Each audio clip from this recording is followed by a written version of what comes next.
friends and colleagues, Derek Harp here, and I'm excited to share with you some plans that are unfolding in my entrepreneurial ventures and portfolio.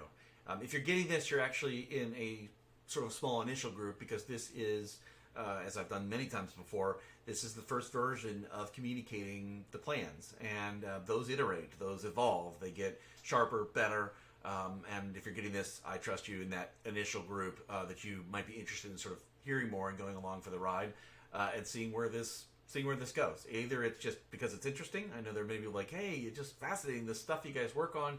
And others, there may be more specific interest in getting involved all the way up into considering investment in my fund or in the first portfolio company that we're working on right now under it.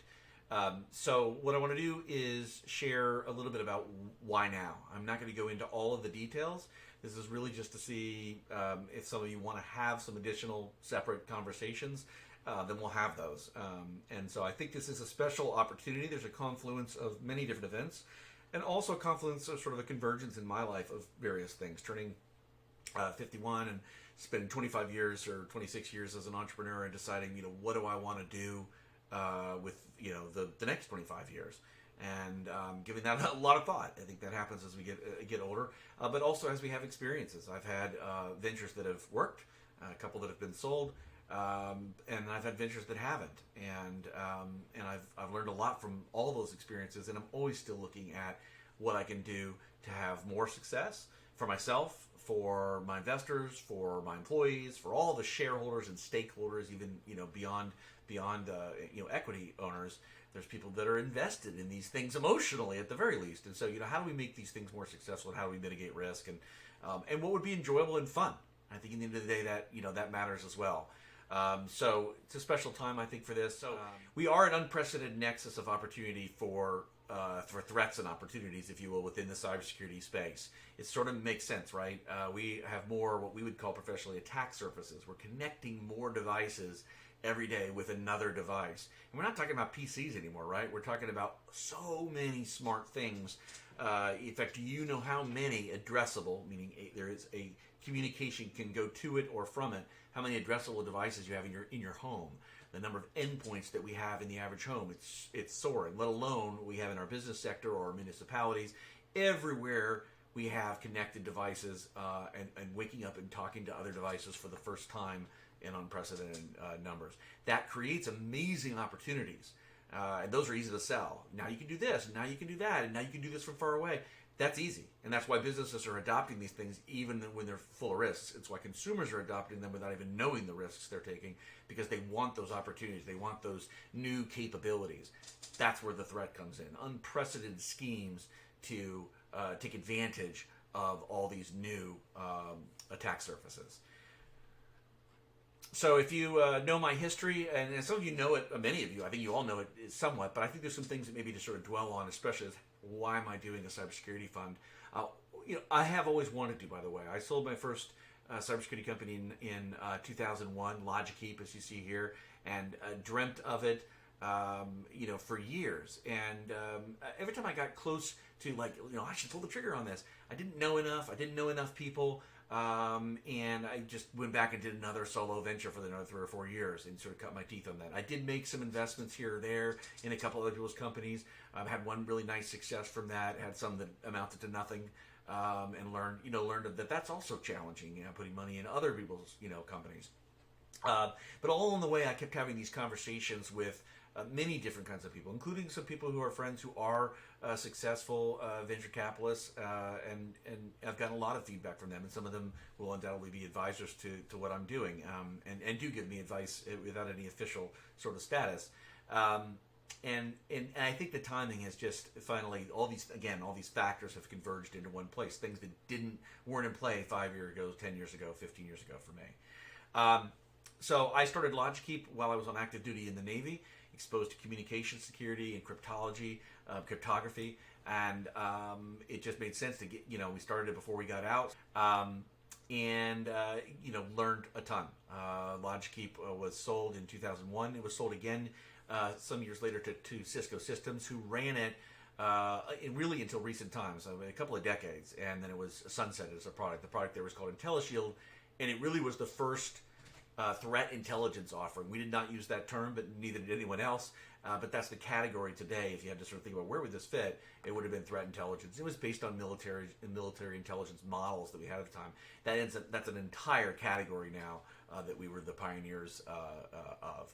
I went on after that to diversify a little bit. They were all sort of tech-related ventures, founding, co-founding, investing, and having just a fun decade working with different kinds of companies. Around 2010, I did come back to cybersecurity as my focus. It's where I had leverage. I realized there was great wisdom in consolidating potentially, or being, having sort of the eggs in one basket, if you will. You knew people who were going to return your phone call, people that mattered. You knew where to find key employees.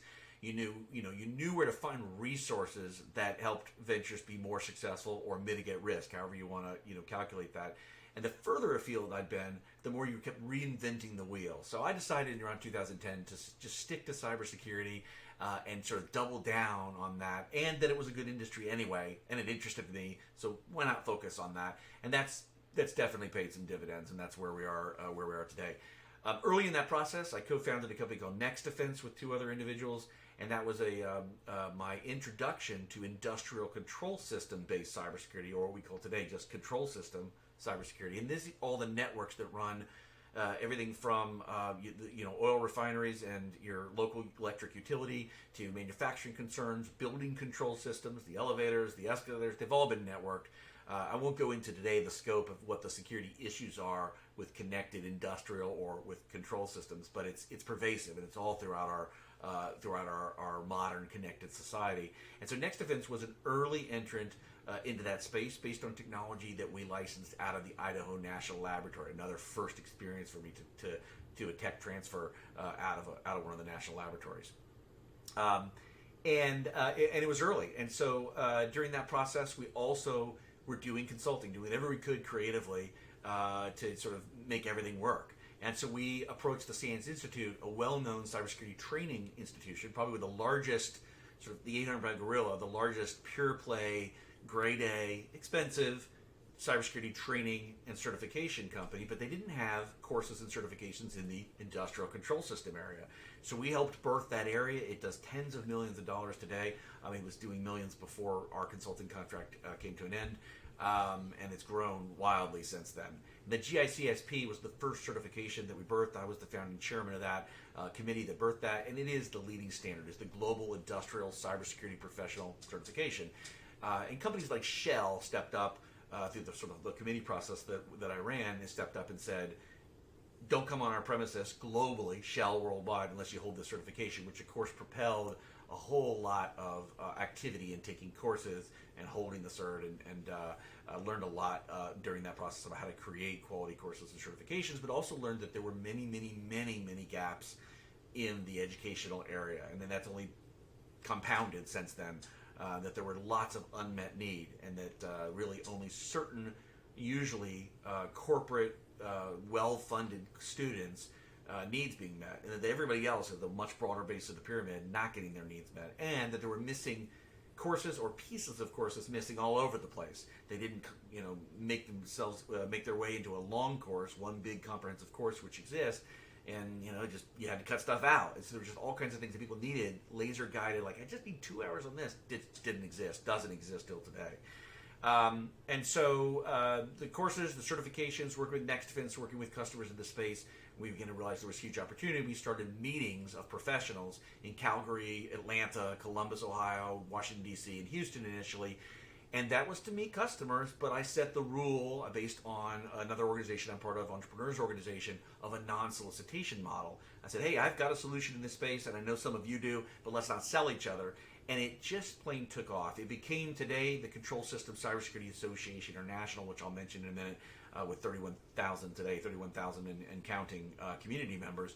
But it was just in its raw state, people coming together and saying, what are you doing about this problem space that's different than traditional IT cybersecurity? And that's where we started to learn there was more unmet needs, unique unmet needs, even within this subspace beyond what's in the overall cybersecurity space. And so Sable Cyber is sort of my overall brand for all the cyber-related things that I do, and CSA is the nonprofit Workforce Development Association, a 501c6, and Cambios Academy is a micro-learning, specialized, very unique, very interesting new company that we are launching right now.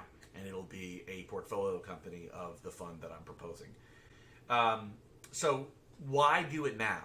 Besides my own interest in life and age in life and place where I'm at, saying this is kind of what I've always wanted to evolve to, instead of working on one company, bring my network, my connections, my relationships to a portfolio of companies. That sounds very self-fulfilling and satisfying for me. But then there's things that held me back over the years. Well, now things have converged. My own personal desires plus other factors make it unique. I'm going to break these 4 down for you. Excellent market fundamentals continued. Convergence of disruptive technology into the space. Early stage timing is nearly ideal. And my unique market access that's reached an unprecedented level for my life. When I started LogicKeep in 1997, the total spend for information security at the time, we didn't use the word cybersecurity, was $1 billion for the first time in 1997. You can see now it's in the $150 billion range, and it's projected to double, more or less double again by 2028. This is a composite. I built this graph off of, and you can see there, 1, 2, 3, 4, 5, 6, 7, 8, 9 some reports. Forrester, Yankee, Gartner Group. I fused all of their projections for this marketplace into one graph. And what it shows you is sort of ground truth. There's no question we're continuing. This is the amount of products that's bought and sold, that are bought in the cybersecurity space globally. McKinsey has subsequently come out with an interesting report not that long ago saying it's not even penetrating the market. The TAM, the total available market, is much, much larger than what's being bought every year. There's people not buying what they need, not buying adequately, putting aside whether they've got the money or the budget for it, or they've had enough regulatory pressure to step up and maybe invest more than they have. There's more people not really buying everything they need. So their suggestions are that the total addressable market is much, much, much larger than even where we are today, or even projecting for 2028. So it's sort of an exciting overall set of circumstances that there's growth ahead. As you look at economic downturns and negative cycles, it's not going to have a lot to do with this. It'll put pressure on, and there is right now some pressure going on to some companies in the space, but it's temporary because the overall market, the amount of cybersecurity products and solutions that companies must buy, companies, governments, all organizations, all institutions, it's on an unstoppable upward climb because we've adopted and are adopting more and more and more technologies and becoming so dependent on them all working as we intend for them to work. And it's becoming super critical that they don't get disrupted. So it's a genie out of the bottle kind of situation. Nice market fundamentals. So I like Warren Buffett. I've read a number of the books, with his philosophies and thoughts and things in him over the years. And I love that he specifically has talked about cybersecurity. Look at the lower right-hand corner. He's addressed it a couple times publicly. It's the biggest problem, a huge problem for our society. He said, I don't know cybersecurity personally, but I know this is a very, very big deal, and it's something that keeps him up at night. That's an interesting mission from a guy who definitely doesn't jump on every bandwagon that's out there if you know him. But he's also got some interesting information that I personally have found to be true. Bad news is an investor's best friend. So this gets into why start a fund now. I've already talked about the precedent of the need is high. There's just unmet needs still in the marketplace. There's going to be new companies and new technologies coming into creation every day now going forward. But specifically, this is good timing. What I have found is I've had startups now in crazy up times. I've had them in 2 crashes. I've had them in the in-between lands. And it does matter what stage your venture's at when those things happen. If you're at a certain stage of maturity, an economic downturn, a broad economic downturn, can be quite challenging and potentially disastrous for some companies. And I have had some experience with that. But if you're at the earliest stage, the costs go down. Both the raw costs. Right now there's more eager co-founders, employees, or whatever. Some of them are being laid off. That has to do with the overall economic situation we're in, and not about cybersecurity. But cybersecurity companies are in that situation. Their customers are in that situation, and so it's a temporary thing. And so this is where the Warren Buffett sort of guts of steel comes in. As those things go down, and there's more resources available, they're more reasonable about their compensation. That's the time to start something. Maybe not to be mature or trying to cross the chasm and sell something, and get to a maturity level. That can be a challenging time. You might have to capitalize, at more costly rates, that can be tough. But right now, the earlier stage, the very early stage, is great, and not just attracting resources that are going to be more reasonable in what they need to be part of something, but also making investments in somebody's third-party, very early stage cybersecurity company. Those valuations are down as well. So again, if you believe in the future, and you say now's the time to invest when the sort of the news is negative, buying when everybody isn't, and that's really what's one of the things that's triggered for me is like now's the time. Things get maybe post elections and other things that we have going on in our country, things get really strong again X months, years from now, and I'm not a predictor of any of those things. They get red hot again, and I've seen this now play out a number of times. Everything's very expensive. That's not the time to be starting the ventures. What you do have to be now is you have to be very, very capital careful, and you have to not build a lot of high fixed overhead costs into any sort of early stage. You have to keep things variable, use offshore talent, do everything you can to keep the cost structures as flexible as you possibly can, making any capital that's being applied last as long as possible.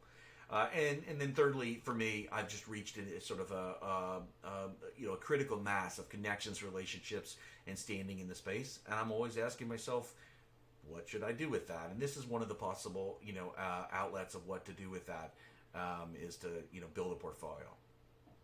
This is the investment, thesis at a high level, primarily focused on cybersecurity, secondarily focused on disruptive new technologies.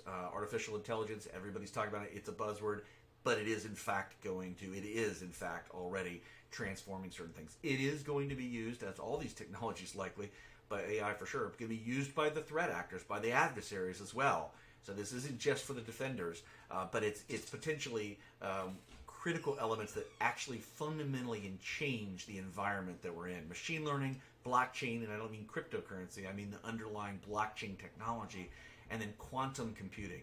These technologies, you can see there's a nexus between cybersecurity and those technologies, and these are where those technologies will be directly applied to the cybersecurity product and solution category. Those are of a special interest. Those are sort of unique converged opportunities. And then there are other opportunistic investments that we want to be remain open to. But if you look at sort of the 80-20 rule, maybe 90-10, it's going to be cybersecurity focused. That's where the leverage for me is. That's where the knowledge, the relationships, and everything else. And I've been building this for 25 years. This is just a smattering of brands that my companies have sold to. And I've learned a ton about that. It's not trivial to sell to big brands like these, if you're doing a B2B type of play. But there are techniques and ways to go about doing it, and I've learned some of those the hard way. But we have been able to close business with many amazing corporations and government institutions over the years. At the same time, CSA has taken off, as I alluded to earlier. We're adding about 2,000 members to the global community a quarter.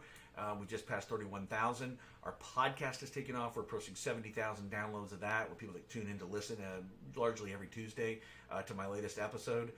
We've got more important people willing to come on the episode or to come on to the CSA shows. Most recently, I've had the current head of the TSA, Administrator Pekowski, come on to one of my Wednesday shows as the keynote speaker. I've had the former head of the TSA and former deputy director of the FBI, John Pistol, come on to my show. So that's just the kind of stuff I would have dreamt of having early on, and now can be sort of real risk mitigating advantages, leverage for a cybersecurity focused portfolio. My own mailing lists are quite large, made up of all sorts of different constituents. My LinkedIn following largely biased towards cybersecurity and industrial asset owners. Those numbers continue to grow, and they're all growing at more rapid rates now than ever, which just all of that sort of spells, again, leverage and opportunity for the cyber-focused fund. In the end of the day, these are the things that I'm excited about being able to get from that set of circumstances. I've been building sort of the Sable Line brand, not really known brand, but just all the stuff I touch, I put under the Sable Line Cyber sort of overall moniker. So this is what I call the related entity opportunity pipeline. I've been building these sort of strategic entities, CSA being the most prominent, and they all provide sort of these four puzzle pieces to whatever we do next. Deal flow. It's organic right now because I don't have the sign out saying looking for investment opportunities. That will accelerate things, and we have to be before I turn that switch on. I have to be ready to receive those things. But I already organically do. And a lot of those deals have come by. I've not been running a fund, and I've not been actively investing in it. And some of them have turned out to be amazing lost opportunities. I'm sure a few of them have amounted to probably not good results. But I happen to know for a fact that a few of them have been quite successful.